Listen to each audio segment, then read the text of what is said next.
Mutualism एक ऐसा relationship है जिसमें दोनों का फायदा होता है। ठीक है, म्यूचुअलिज्म एक ऐसा रिलेशनशिप है जिसमें दोनों का फायदा होता है। ठीक है, कौन रहने दो भाई, कौन कर रहा है, कहां से आ रही है आवाज?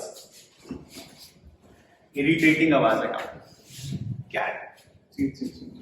देखो क्या कर रहा था मैं, लाइकन्स फॉर एग्जांपल, लाइकन्स एक तरह का इंटरैक्टिव रिलेशनशिप है, मतलब जिसमें दोनों का फायदा होता है। दोनों का क्या होता है? फायदा होता है। लाइकन्स आपने पहले भी पढ़ा होगा, ये पॉल्यूशन इंडिकेटर्स होते हैं। एल्गी और फंजाई जब साथ मिलकर रहते हैं, जब आप डिफरेंस नहीं पता लगा सकते कि एल्गी कौन सा है और फंजाई कौन सा है, दोनों साथ मिलकर रहेंगे, एल्गी और फंजाई एक सिम्बायोटिक रिलेशनशिप करते हैं। क्या करते हैं? सिम्बायोटिक रिलेशनशिप करते हैं, तो उसको हम लोग क्या बोलते हैं? Symbiotic relationship. उसको हम लोग बोलते हैं लाइकन्स। एक फर्क है, थोड़ा सा फर्क है, म्यूचुअलिज्म में इतना माइनर डिटेल्स में जाते नहीं है, लेकिन मैं बताता हूं तुमको कि थोड़ा सा फर्क है सिम्बायोटिक रिलेशनशिप में और म्यूचुअलिज्म। सिम्बायोटिक रिलेशनशिप में जीने मरने वाली बात होती है, म्यूचुअलिज्म में नहीं भी होगा तो चल जाएगा काम। समझो कैसे, वो वाली मगरमच्छ वाली कहानी सुनाई है मैंने? नहीं, सुनो क्या होता है। एक बार जो मगरमच्छ क्या करता है, देखा होगा कभी आपने, मगरमच्छ नदी के किनारे खाना वाना खा के आराम से धूप सेक रहा होता है। ठीक है, ऐसे आपने देखा होगा वो इस तरह से अपने फिंग्स, मुंह जो इस तरह से फिंग्स होते हैं उसको ओपन रखता है, मुंह को ऐसा खुला रखता है वो, है ना? ठीक है, और ऐसे ही सो भी जाएगा वो। इतना स्टेबिलिटी होती है मगरमच्छ में कि वो घंटों घंटों ऐसे रह सकता है, रहता है ना वो। एक बार मैं जू गया, तो जू में जो क्रोकोडाइल होते हैं वो हिलता भी नहीं है। तुमको लगेगा कि कोई स्टैचू रख दिया, हमें तो लगेगा ना कि जू वाले पागल बना रहे हैं। ठीक है, तो लोग जो है उसको पत्थर, हालांकि उनको पत्थर वगैरह नहीं मारना चाहिए, गलत बात है।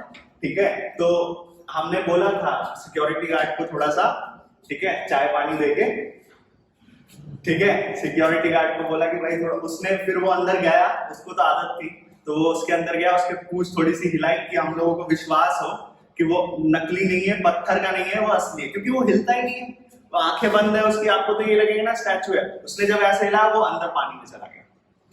ठीक है, तो इतनी आदत रहती है उनको, तो वो ऐसे मुंह ओपन रखता है। ठीक है, अब क्या होता है जब उसका मुंह ओपन रहता है नदी के किनारे, तब क्या होता है, छोटी छोटी बर्ड्स जो हैं उसके मुंह में आके आ जाते हैं। ठीक है, और चाहे वो, अब देखो क्रोकोडाइल अब अगर चाहे तो मुंह बंद कर ले और खा जाए बर्ड्स को, है ना, अब बर्ड्स को, लेकिन क्या वो ऐसा करेगा? सवाल ये है, नहीं, क्योंकि वो जो बर्ड्स होती हैं छोटी छोटी, वो क्या करती हैं, उसके दांतों में जो छोटे छोटे कीड़े फंसे हुए होते हैं ना, वो निकाल के खा रही होती है।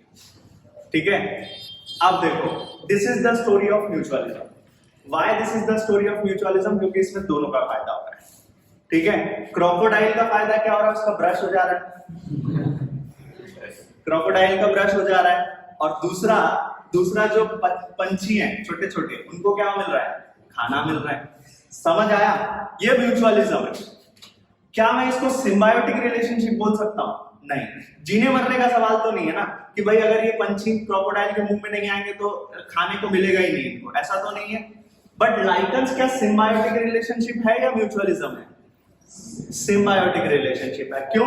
क्योंकि एल्गी और फंजाई साथ में एग्जिस्ट करते हैं। अगर आप इनको अलग कर दो तो एल्गी, तो लाइकन्स एग्जिस्ट करेगा ही नहीं ना, लाइकन्स उस सिम्बायोटिक रिलेशनशिप का मतलब है। ठीक है, तो एक स्टेटमेंट, असर्शन, रीजन थोड़ा सा ध्यान से सुनना, कि एवरी सिम्बायोटिक रिलेशनशिप, ध्यान से सुनना, every symbiotic relationship is a mutualism.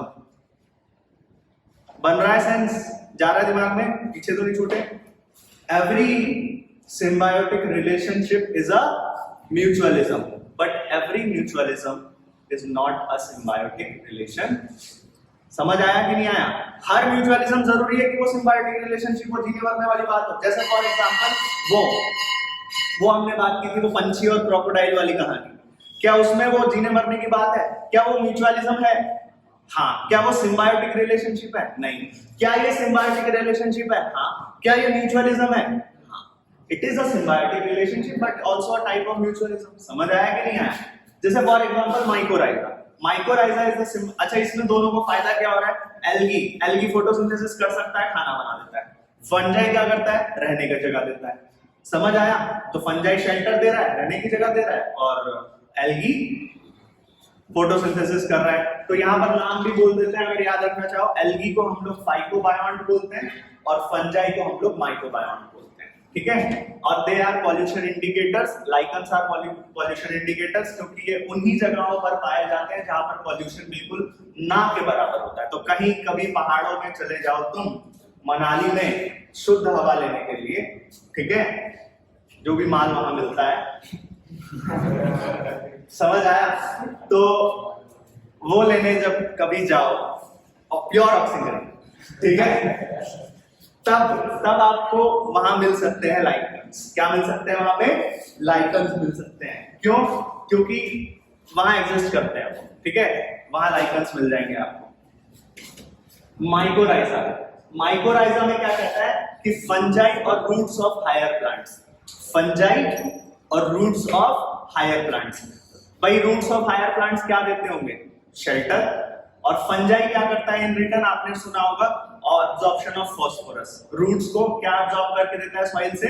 Phosphorus absorb करके देता है। समझ आया? इतनी कहानी क्लियर है? प्लांट्स, प्लांट्स की अगर, अच्छा, प्लांट और फ्लावर के बीच में भी म्यूचुअलिज्म है, सिम्बायोटिक रिलेशनशिप बोल सकते हैं इसे। क्यों? क्योंकि दोनों एक दूसरे, ये भी सिम्बायोटिक रिलेशनशिप है, ये भी सिम्बायोटिक रिलेशनशिप है, म्यूचुअलिज्म तो है। फ्लावर और पॉलिनेटर, फ्लावर और बीज का क्या रिलेशनशिप है? बीज जो है वो नेक्टार उठाते हैं, फूलों का रस उठाते हैं शहद बनाने के लिए, बीज को फायदा हो गया। बीज इन रिटर्न क्या देते हैं फ्लावर्स को? पॉलिनेशन करके देते हैं। क्या दोनों का फायदा है कि नहीं है? हाँ। एल्बर्ट आइंस्टीन ने एक बहुत फेमस थ्योरी दी थी बायो से रिलेटेड। फिजिक्स में तो बोला ही था बहुत कुछ, लेकिन बायो से रिलेटेड उन्होंने बोला था, ठीक है, बहुत डीप बात है। उन्होंने बोला था कि अगर दुनिया में बीज खत्म हो जाएंगे तो दुनिया में ह्यूमन, अगर जिस दिन बीज स्पीशीज, इसका मैं बहुत रिलेटेबल और बहुत ही बढ़िया आंसर आपको बायोडायवर्सिटी वाले चैप्टर में दूंगा, कि अगर सोचना तब तक तुम लोग, ऐसा एल्बर्ट आइंस्टीन ने क्यों बोला था कि अगर इस दुनिया में बीज खत्म हो गए, बीज की स्पीशीज, सारी बीज की स्पीशीज खत्म हो गई विद इन अ डिकेड, मतलब 10 साल 5 साल के अंदर अंदर ह्यूमन पॉपुलेशन खत्म हो जाए। कोई डायरेक्ट लेना देना नहीं है, लेकिन बहुत डीप बात है, सोचना कभी, ठीक है, मैं पूछूंगा बाद। तो क्या बोला? बीज क्या करते हैं?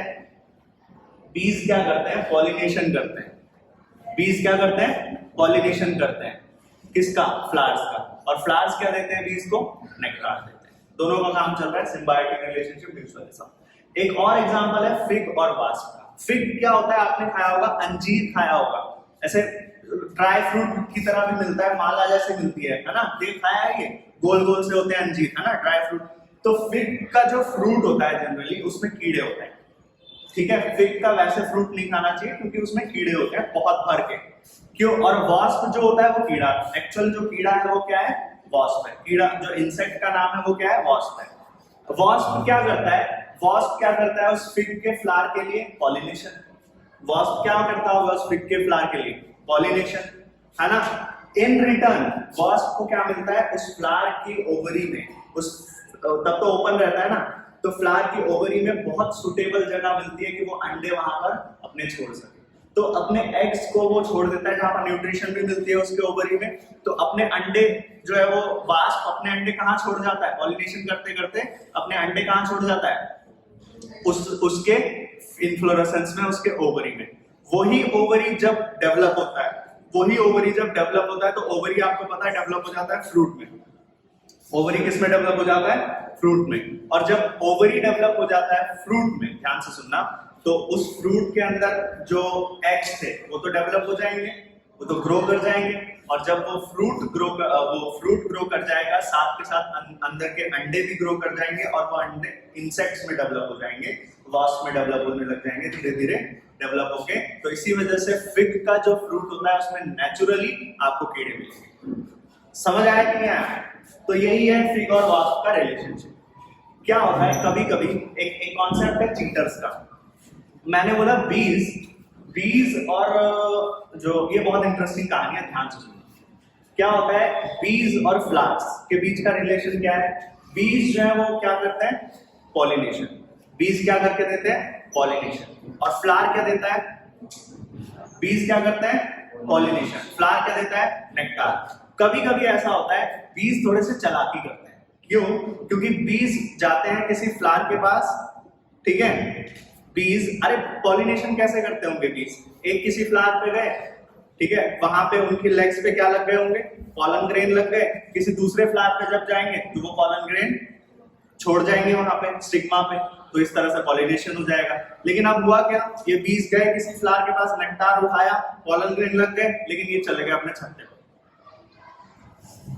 समझ आया? यूटर्न मार लिया इन्होंने। क्या पॉलिनेशन होगा? पॉलिनेशन नहीं होगा तो किसका नुकसान है?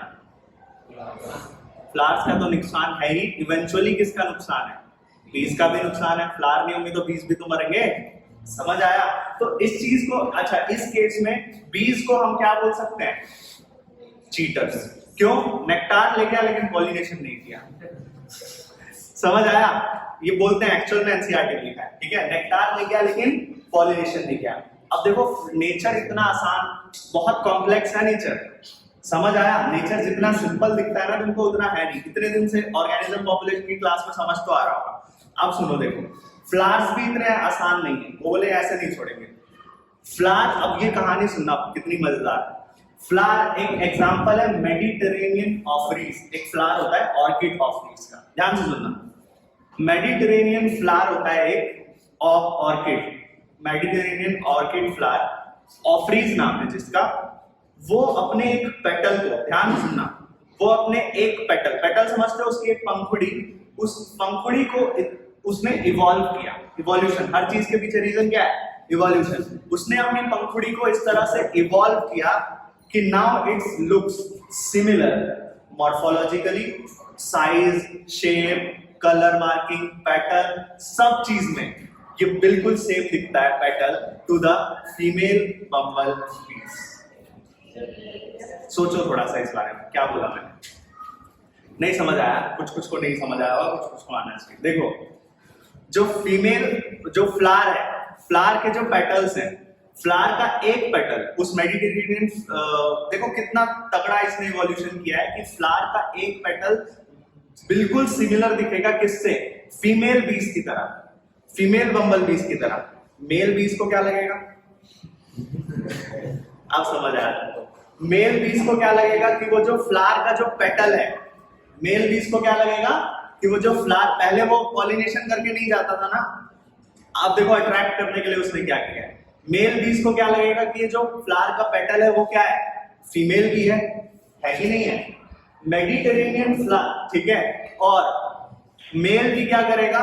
मेल भी will do sexual intercourse with that petal, knowing that it is female bumblebee। समझ आया कि नहीं आया? उसको क्या लगेगा? मेल बी को लगेगा कि भाई ये तो फीमेल भी है, लेकिन है क्या वो? पेटल। धोखा हो गया उसके साथ। लेकिन फीमेल बी के साथ तो फीमेल बी का पॉलिनेशन तो हो जाएगा ना उस केस में। इसको बोलते हैं सेक्सुअल डिसीट। सेक्सुअल डिसीट मतलब धोखा। धोखा। और इसको बोलते हैं सूडो कॉप्युलेशन। कॉप्युलेशन मतलब होता है सेक्सुअल इंटरकोर्स, और सूडो कॉपुलेशन मतलब होता है झूठा कॉपुलेशन। कोई सच में कोई कॉपुलेशन तो नहीं हो रहा है ना, वहां पे मेल बीज एग्जिस्ट कर रहे हैं, लेकिन क्या एक्चुअल में फीमेल भी है? नहीं, पत्ती मिल रही है उसको। मतलब पंखुड़ी मिल रही है उसको, फीमेल वो पेटल। तो यही लिखा, देखो समझ आ गया आप कहानी क्या है? तो इसको सूडो कॉपुलेशन बहुत इंपॉर्टेंट टॉपिक है। Mediterranean orchid Ophrys flowers employs sexual deceit, क्या? Sexual deceit to get pollination. Sexual deceit to get pollination done by bees। कैसे? One petal of flower resembles करता है to the female bumblebees in size, in color और in marking। So male bumblebees will pseudo copulate with the petal of flower, ठीक है, और which will result into pollination, जिससे क्या हो जाएगा? Pollination। चीटिंग को प्रिवेंट किया ना उसने। लेकिन अब यहाँ पे कॉन्सेप्ट सुनो क्या है, कितना मजेदार है। देखो ध्यान से सुनना, ये सब समझना ठीक है, लेकिन आपको ये सब जानना पड़ेगा कि उस फ्लावर के पास कोई आंखें नहीं है। सोचो, जब इस बारे में सोचोगे तब मजा आएगा तुमको। क्या उस फ्लावर के पास कोई सेंस ऑर्गन है? उस फ्लावर के पास कोई आंखें नहीं है, उसे बिल्कुल नहीं पता कि फीमेल भी कैसे दिखती होगी। उसे क्या पता कि किसी फ्लावर को कैसे पता चल सकता है कि फीमेल भी कैसे दिखती होगी। लेकिन अब उसने ये जानते हुए भी, ये ना जानते हुए भी उसने अपने आप को कैसे इवॉल्व किया। नेचर देखो कितना खूबसूरत है कि उसने अपने आप को इस तरह से इवॉल्व किया कि इट लुक्स लाइक एग्जैक्टली, थोड़ा भी नहीं, exactly in size, in colour, in marking, it looks like female बीज। तभी तो मेल बीज आ रहे हैं ना। अब क्या होगा, जरा भी अगर कभी किसी वजह से, कभी भी किसी वजह से क्या होता है, फीमेल बीज, कभी किसी वजह से फीमेल बीज में इवोल्यूशन हो गया, हो सकता है फीमेल बम्बल बीज में किसी तरह का इवोल्यूशन हो गया, और फीमेल बम्बल बीज में जब किसी तरह का इवोल्यूशन हुआ तब हमने देखा कि अब तो सारा फ्लावर वाला मैकेनिज्म गड़बड़ हो जाएगा ना, उन्हें पता चल जाएगा धोखा है, ये तो हमारे साथ खिलवाड़ हो रहा है, ठीक है। तब क्या वो दोबारा चीटिंग होने लग जाएगी? क्या दोबारा वो पॉलिनेशन करने जाएंगे? नहीं। तो उस सिचुएशन में देखो फ्लावर्स कितने चालाक हैं, जब फीमेल बीज इवॉल्व करते हैं along with ये पेटल्स को इवोल्यूशन करते हैं, है ना कमाल बात, ठीक है। जब फीमेल बम्बल बीज क्या करेंगे, इवोल्यूशन करेंगे, ये फ्लावर के पेटल्स जो है, ऑर्किड के जो पेटल है वो भी इवॉल्व करेंगे, and that's how they do pseudo copulation, ठीक है, सेक्सुअल डिसीज। समझ आया कि नहीं आया? म्यूचुअलिज्म पढ़ा दिया आपको मैंने, और आज पैरासिटिज्म पढ़ा, इस तरह से कथा समाप्त।